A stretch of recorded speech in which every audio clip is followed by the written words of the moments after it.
3 months ago, I made a decision that has fundamentally changed my daily life. I deleted all the social media apps from my phone. And today I'm sharing that journey with you. The realizations that led me there, the steps that I took to accomplish it, and the transformation that I've experienced. Hi everyone, and welcome back to Peak Life. If you're new here, I'm Brandon. And on this channel, we journey together to design, build, and live our own peak life. And today we're diving into a topic that's become increasingly relevant to my, and I believe your life. Breaking the social media addiction and the hold that it has on our daily life and our attention. The wake-up call. It all started with a realization. The realization of the vast amount of time that I was spending scrolling on Facebook, Instagram, YouTube. And when I looked at my phone's usage, the numbers were appalling. I was spending hours a day on these apps without any sort of fulfillment that it was giving back to me. And looking at these numbers, I couldn't help but think what else I could accomplish in those hours. How much better I might get at jiu-jitsu. If I could start and learn a new hobby like piano, maybe I could master cooking. Or of course, I could take that time and spend it with my friends and family. Or simply have more downtime and read a book. So these thoughts led me to the question, am I addicted to my phone? Well, to answer that, I decided that I would only really know whether or not I was addicted if I was able to give it up. And if I couldn't, then I know that I truly was addicted to it. Recognizing this grip that social media had on my life wasn't easy. It's like waking up to find that you're steering your ship right towards a storm. The signs were there, the constant scrolling, the reflex to check my phone anytime I had more than a dull second to myself, and the restless feeling of being offline anytime that I spent more than 10 minutes checking for a new notification. So I asked myself a few questions to help gauge whether or not the relationship I had with my phone was healthy and helping, or if it was veering off into addiction territory. Questions like, do I feel anxious when my phone isn't in sight? Is my phone the last thing I see before I go to bed and the first thing I see when I wake up? So ask yourself this. Do you think you're addicted to your phone? How much time are you spending on it?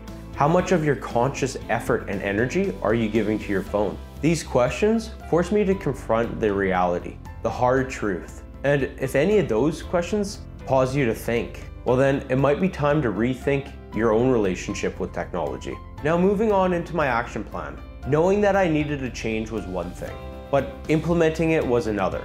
I know I could have gone step by step by removing notifications, deleting social media apps, turning my phone to grayscale, which we'll talk about in more detail.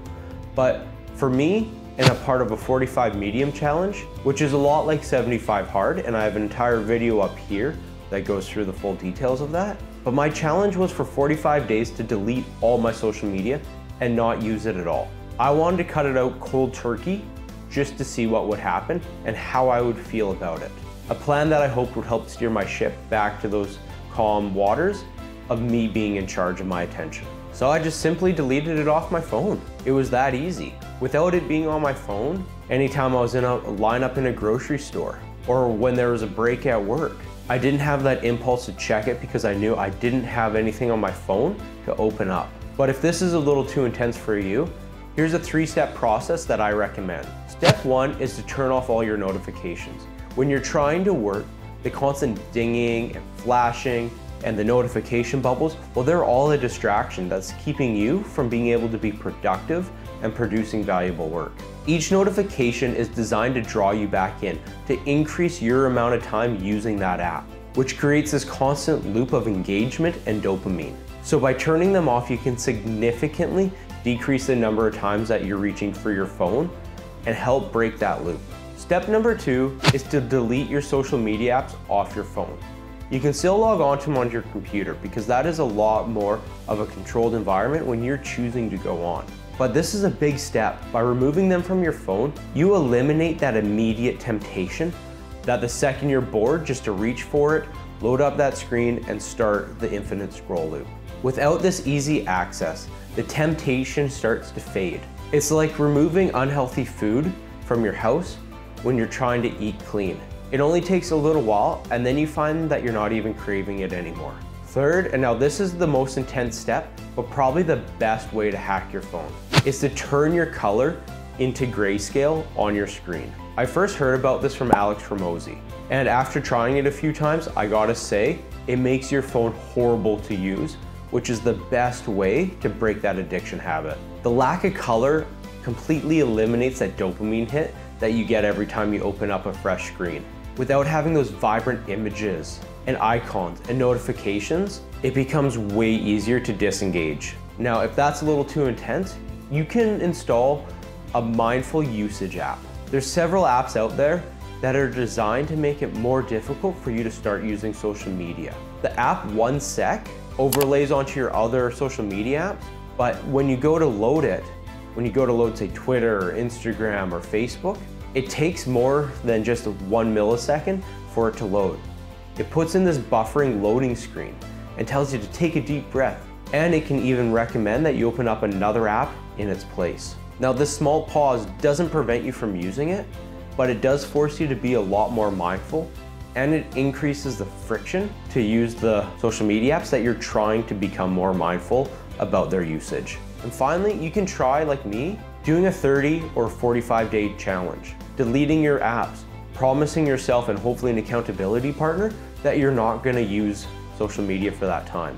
And this isn't just about quitting cold turkey. It's about reshaping your relationship with your phone and the apps on it.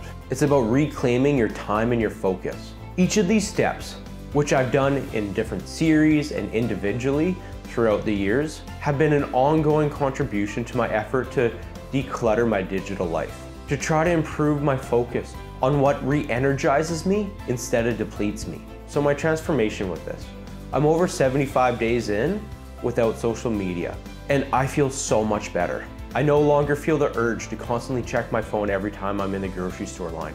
And honestly, it feels pretty great to look around and realize I'm the only one not on my phone. Being the odd one out, being the one that's not glued to your phone, feels powerful. Well, a lot of my time was in this downtime where I probably wouldn't be doing anything else when I was using social media. So I wouldn't say I've necessarily gained time back, but what I have gained back is energy and focus. By not constantly training myself that I need that dopamine hit every time I'm bored, I find I'm able to concentrate better at work. And when I'm doing these YouTube videos, I'm able to work for longer periods of time and produce better, more meaningful work. My journey of removing social media has been transformative. So I challenge you, yes, you who's watching this right now, to try a 30-day detox.